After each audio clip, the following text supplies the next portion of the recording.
നമസ്കാരം സുഹൃത്തുക്കളെ, ട്രാൻസ്ഫോമറുകളിലെ general maintenance എങ്ങനെ പരിശീലിക്കാം എന്നതിനെക്കുറിച്ചുള്ള ഈ എക്സസൈസിലേക്ക് സ്വാഗതം. ഈ വീഡിയോ അവസാനിക്കുമ്പോൾ നിങ്ങൾക്ക് ഇവ സാധ്യമാകും. ട്രാൻസ്ഫോമറിൻ്റെ ഹവർലി മെയിൻ്റനൻസ് നടത്തുക, ട്രാൻസ്ഫോമറിൻ്റെ ഡെയിലി മെയിൻ്റനൻസ് നടത്തുക. ട്രാൻസ്ഫോമറുകളിൽ മെയിൻ്റനൻസ് ആവശ്യമായി വരുന്നത് എന്തുകൊണ്ടാണെന്ന് നമുക്ക് ചർച്ച ചെയ്യാം. ട്രാൻസ്ഫോമറിൻ്റെ ആന്തരികവും ബാഹ്യവുമായ പാർട്സുകളും അതിൻ്റെ ആക്സസറികളും മികച്ച നിലയിലാണെന്നും ആവശ്യത്തിന് അനുയോജ്യമാണെന്നും എപ്പോൾ വേണമെങ്കിലും സുരക്ഷിതമായി പ്രവർത്തിക്കാൻ പ്രാപ്തമാണെന്നും ഉറപ്പാക്കുക എന്നതാണ് ട്രാൻസ്ഫോമർ മെയിൻ്റനൻസിൻ്റെ പ്രധാന ലക്ഷ്യം. ട്രാൻസ്ഫോമറിൻ്റെ കണ്ടീഷൻ്റെ ഹിസ്റ്ററി രേഖ സൂക്ഷിക്കുന്നതും നിർണായകമാണ്. ഏതൊരു ഇലക്ട്രിക്കൽ പവർ സ്റ്റേഷൻ്റെയും വിലപിടിപ്പുള്ളതും നിർണായകവുമായ ഘടകമാണ് ഇലക്ട്രിക്കൽ ട്രാൻസ്ഫോമറുകൾ. അതിനാൽ ഒപ്റ്റിമം പെർഫോമൻസ്, ദീർഘനാളത്തെ ഉൽപ്പന്ന ആയുസ്സും ഉറപ്പാക്കാൻ നിങ്ങളുടെ മെഷീനറിൽ പതിവ് മെയിൻ്റനൻസുകൾ നടത്തുന്നത് നല്ലതാണ്. ട്രാൻസ്ഫോമർ മെയിൻ്റനൻസ് രണ്ട് തരത്തിലുണ്ട്. ഒന്ന് സ്ഥിരമായി നടത്തുന്നു, ഒന്ന് അർജന്റായി നടത്തുന്നു.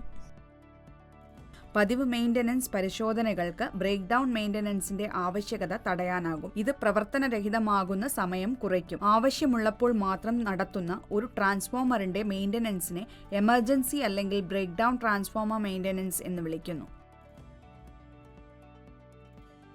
സുരക്ഷാ മുൻകരുതലുകൾ. ഒരു സാഹചര്യത്തിലും ട്രാൻസ്ഫോമർ ശരിയായി എർത്ത് ചെയ്തിട്ടില്ലെങ്കിൽ അതിൽ വർക്ക് ചെയ്യാൻ പാടുള്ളതല്ല. ട്രാൻസ്ഫോമറിന്റെ ഇൻപുട്ട് വശം ഓഫ് അവസ്ഥയിലാണെന്ന് ഉറപ്പാക്കുക. മെയിൻ്റനൻസ് ചെയ്യുന്ന സ്കിൽഡായ വ്യക്തി പേഴ്സണൽ പ്രൊട്ടക്ഷൻ എക്യുപ്മെന്റ്സ് ധരിക്കണം.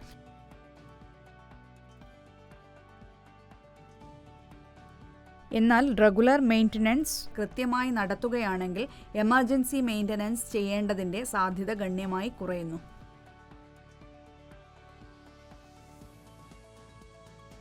അവർലി മെയിൻ്റനൻസ് നടത്തുന്നതിന് നൽകിയിരിക്കുന്ന അമ്മീറ്റർ ഉപയോഗിച്ച് ട്രാൻസ്ഫോമറിന്റെ സെക്കൻഡറി ലോഡ് കറന്റ് രേഖപ്പെടുത്തുക.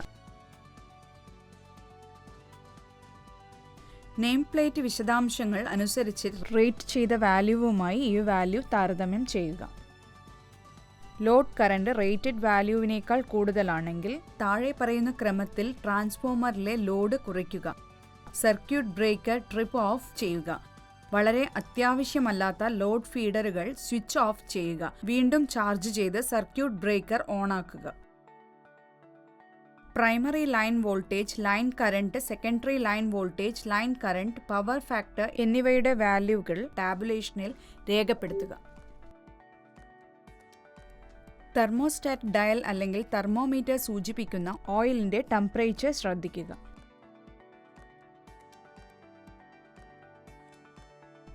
ട്രാൻസ്ഫോമറിന്റെ ഡെയിലി മെയിൻ്റനൻസ് നടത്തുന്നതിനായി ഇനി പറയുന്ന ക്രമത്തിൽ ഡീഹൈഡ്രേറ്റിംഗ് ബ്രീത്തർ പരിശോധിക്കുക. എയർ പാസേജുകൾ ക്ലിയർ ആണോ എന്ന് പരിശോധിക്കുക, അല്ലെങ്കിൽ അവ ക്ലീൻ ചെയ്യുക. ആക്റ്റീവ് ഏജന്റ് അതായത് സിലിക്ക ജെല്ലിന്റെ നിറം പരിശോധിക്കുക. സിലിക്ക ജെല്ലിന്റെ നിറം പിങ്ക് ആണെങ്കിൽ താഴെ പറയുന്ന ക്രമത്തിൽ അത് റീആക്ടിവേറ്റ് ചെയ്യുക. ആഴം കുറഞ്ഞ ഒരു ട്രേയിൽ സിലിക്ക ജെൽ ക്രിസ്റ്റൽ ശേഖരിച്ച് അവ 200 ഡിഗ്രി സെൽഷ്യസിൽ ബേക്ക് ചെയ്യുക. ക്രിസ്റ്റൽസ് നീല നിറമാകുമ്പോൾ ബ്രീത്തറിൽ വിത്ത് റീആക്ടിവേറ്റ് ചെയ്ത നീല ക്രിസ്റ്റൽസ് നിറയ്ക്കുക. ട്രാൻസ്ഫോമറിലെ ഓയിൽ ലെവൽ പരിശോധിക്കുക. കൺസർവേറ്ററിന്റെ സൈഡ് ഗ്ലാസിലൂടെ നിരീക്ഷിച്ച് ട്രാൻസ്ഫോമറിലെ ഓയിൽ ലെവൽ പരിശോധിക്കുക.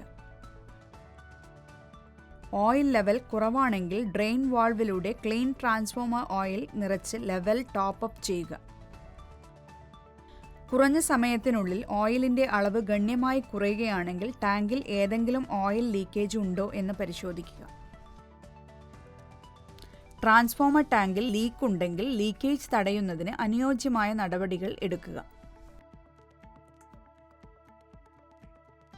റിലീഫ് ഡയഫ്രം പരിശോധിക്കുക. ട്രാൻസ്ഫോമറിന്റെ എക്സ്പ്ലോഷൻ വെന്റ് നിരീക്ഷിക്കുകയും റിലീഫ് ഡയഫ്രത്തിന്റെ അവസ്ഥ പരിശോധിക്കുകയും ഒരു ടാബുലേഷനിൽ നിരീക്ഷണങ്ങൾ രേഖപ്പെടുത്തുകയും ചെയ്യുക. ഇത് പൊടിയുകയോ പൊട്ടുകയോ ചെയ്യുന്നുണ്ടെങ്കിൽ ട്രാൻസ്ഫോമറിന്റെ പ്രൈമറി സപ്ലൈയിൽ നിന്നും വേർപെടുത്തിയ ശേഷം അത് റീപ്ലേസ് ചെയ്യുക.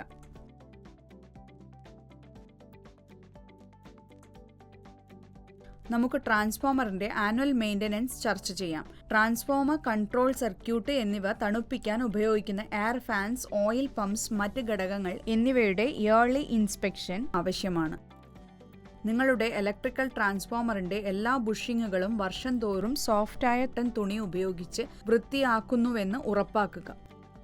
എല്ലാ കൺട്രോൾ സ്വിച്ചുകളും, അലാറം, റിലേസ് എന്നിവയും അവയ്ക്ക് പവർ നൽകുന്ന സർക്യൂട്ടുകൾ, remote tap charger control panel, relay and control panel എന്നിവയും വൃത്തിയാക്കാൻ അനുയോജ്യമായ ഒരു ക്ലീനിംഗ് ഏജന്റ് ഉപയോഗിക്കണം. ബക്കോൾസ് റിലേയുടെയും പ്രസ് റിലീസ് ഡിവൈസ് റിലേയുടെയും കൃത്യമായ പ്രവർത്തനം വർഷം തോറും പരിശോധിക്കേണ്ടതുണ്ട്. എർത്തിനും ട്രാൻസ്ഫോമറിനും ഇടയിൽ കണക്ട് ചെയ്തിരിക്കുന്ന എർത്ത് കണ്ടിന്യൂറ്റി കണ്ടക്ടറും എർത്തിന്റെ റെസിസ്റ്റൻസും പരിശോധിക്കേണ്ടതുണ്ട്.